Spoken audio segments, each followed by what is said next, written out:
North America. Home to some of the most beautiful animals on the planet, now more or less destined to be euthanized. Here, it's more than just a job. It's a call of the wild, to preserve the living past for the future to enjoy. This is the Red Wolf Sanctuary. And we're here with Paul Strausser. He is the owner and founder. Tell us a bit about yourself. I knew when I was a kid that I wanted to work with wildlife, so we started this project in 1976, and we now have a 452-acre wildlife educational facility. I think you're born to do something. If you find out what it is, what your passion is, and you do it, then you're a happy person. You know, you hear lifetime effort. Well, it takes a lifetime to get all this stuff done. You know, or a winning lottery ticket, which, you know. So were you one of those kids that just dragged things home all the time? Yeah, and my mom tolerated it. That's why this education facility is going to be named after my mama. Yeah. Jean Martha Mary Esther Hennigan Strausser. The Red Wolf Sanctuary expanded from a small farm in Dillsboro to a 452-acre property in Rising Sun, Indiana. The acreage borders Arnold Creek near the Ohio River and adjoins Ohio County's Denver-Sykman Environmental Park. So what's her name? Pocahontas. She's 35 years old. She was a pet. What makes people think that they can have a 240-pound bear as a pet? So there was just a fad where people had bears for pets, at least locally. Pokey came out of a place down by Hanover near Louisville. Our second oldest bear is a male. Tecumseh came out of a apple orchard. Mommy was 22 pounds when we got her, 24 pounds. She was a baby. They bought her as a baby. They had her in an apartment building. Oh my goodness, you're kidding. And the state found out. Look at her, aren't you beautiful? She's like, where are the rest of my trees? And do you ever get in there with her? I do not tend to go in with bears. Now, she's sort of the exception. She can still move a lot faster than you think she can. But basically, we'll take treats and take her way back in the back, and then I'll bring her up and come up here and clean and work on stuff. So somebody's back there just giving her treats or figurines. We always think when they hibernate, they find a cave or something like that. Well, what do they do here? Well, she'll go in there, but they'll be inside and they'll just sleep all winter. You just got to still remember the animal you're dealing with. Oh, no, do not forget for a minute that's a bear. So right behind us, okay, if anybody's looking, we have freedom and liberty. Freedom is the big bird on top. Liberty is the bird on bottom. Two bald eagles. Eagles, massive eagles. Infected with West Nile, Freedom became ill and frail, losing her feathers and strength. For months, Paul has been rehabilitating her to be released back into the wild where she can thrive once again. A week from now, she will be released.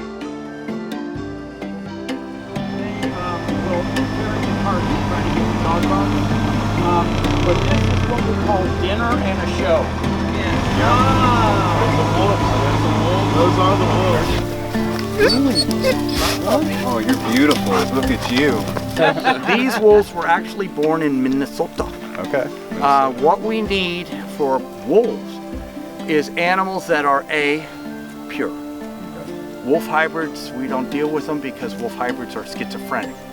Makes them unpredictable. We want to be able to work with these animals. I could take you in there with them and they would just be loving on you. So in a wolf pack, is it typically a male that's of the hierarchy, or can it be a female? Oh no, females run the show. They do. Okay. The only thing that a male is good for, as you well know, is their physical dimensions, their strength. We need to get them before 13 days of age so that they imprint on humans. You're ugly, you smell bad, but we'll put up with you. So you are incorporated into their pack. The reason that you were able to interact with them is because they look at you as a pack member. Pack member shot. 13 days before their eyes open so that when they open up their eyes, they accept you. In here, we were surrounded by life, and it always felt like they were watching us. Come here! This is Cherokee. Aren't they pretty? Coyotes historically were not found here. They have moved in because we killed off the larger predators, cut down forests, made basically a prairie. Foxes evolved in England. They were raised in England, brought here for people to hunt. People buy these things, and what you think you smell as skunk is actually fox. So they can't take the spray, the smell, and so they dump them.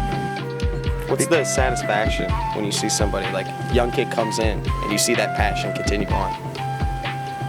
You don't even have to ask. I have a little video of a tiny little blonde girl going, ooh. You know, you can't duplicate that. Oh, you're so pathetic. Give us a professional one real quick. Yeah, we need to hear your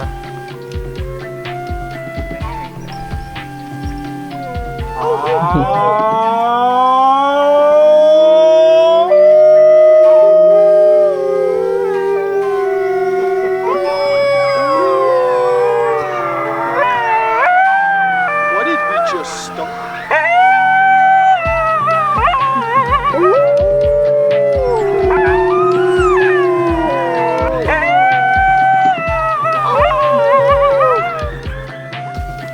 They stop whenever I howl.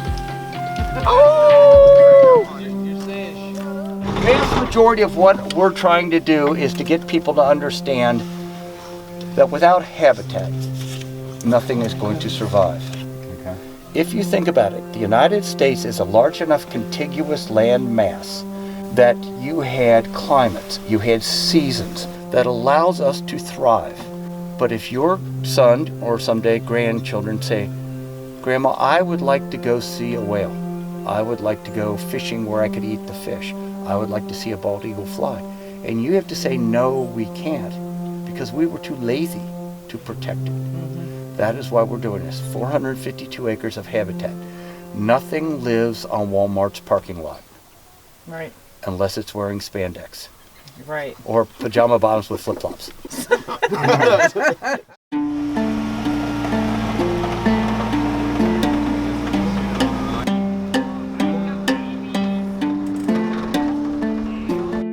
It's been a really cool experience so far. The motto behind this place, preserving the past for the future living to enjoy, I think that's a thing that we need to pay attention to as human beings. This planet's very fragile, and to see animals like this dwindling in their population, it's very cool that we're here to see these animals and get to experience them though.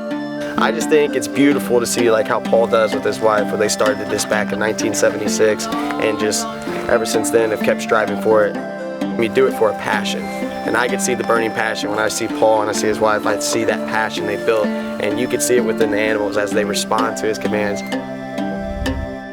His whole life, Paul has always been on a mission to educate future generations about the importance of preserving habitats. Because without them, where would we be?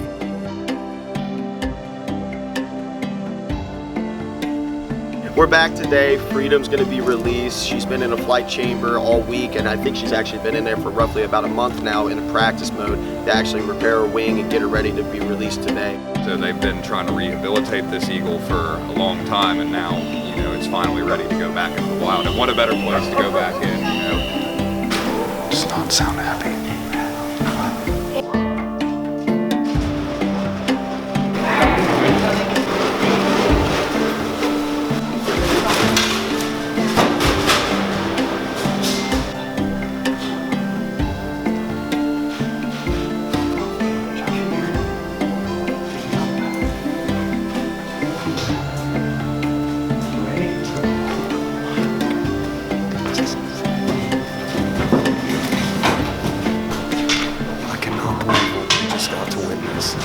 That was incredible.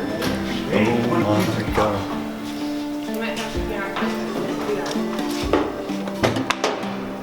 Holy That was absolutely insane. To see a bird of that size coming at you. That was hands down some of the coolest things that we have captured so far. The howling, the animals, it's all awesome. But to actually see the eagle fly in and being, I mean, what, a foot? It may be less, just right next to a bald eagle. Yeah. Now where we're heading is actually release the bird. So this is actually going to be the big moment. I think Freedom is definitely ready. Yeah. She's a little frightened, but I think after Paul and everybody helped her out with getting her into the cage, she knows that she's going to be off today. I think Paul's right though. She's going to be a little bummed out about no more free food. Yeah, and that's the hard thing about being released to the wild is, you know, they don't have the same food source out there. So now they got to find their own food. Now they got to find their own shelter. By theory, she's going to see everything and not like any of it. She's not happy. It is going to hopefully take off that way. By having people on the sides, we're hoping to channel it that way. Are we ready? Everybody position. Ready? 1, 2, 3. I think I'll hang out here for a while. Sorry. Fly, Freedom, fly! Paul, that went really well. It did. Thank God it went really well. Nobody's bleeding. Yeah. She soared. She did. She looked really happy flying around in the sky. How long have you been raising Freedom? It took long enough to get her to remolt all new feathers. So she had West Nile disease. Her feathers were brittle and broken off. She could not become airborne. So that's why we've been working on it for all this time to get her a new set of feathers. You see, she flew fairly well. So it's 3 words that come to mind in this moment. Damn, that's cool. That's awesome. Right on. That's awesome. Okay. Well, Paul, thanks for having us All right, out guys. again. It was You take good care. Take good care. Very nice. Red Wolf Sanctuary! Thank you all for coming out. Thank you. Well, that's the ending to our episode, everybody. If you would like, please like, subscribe, share the videos. The love is here. I mean, these people came out for what, a matter of maybe 10 seconds. All their Freedom was closing the door. Yeah. She didn't want to come out. But all in all, we had an amazing day. We're very privileged to see that and, you know, be able to be behind the scenes and actually be in there and document all of this. I think it was a very neat experience. And I think with the Red Wolf Sanctuary, it's not just the animals, it's Paul. Paul and his wife and everybody, all the workers, the interns, everybody that helps assist here. It's amazing to see the family connection, not just between the humans, but between humans and animals as well. Right. Guys, you know how we ended as always. I'm Sean. And I'm John. We out. Visit redwolf.org for more information or to schedule a visit.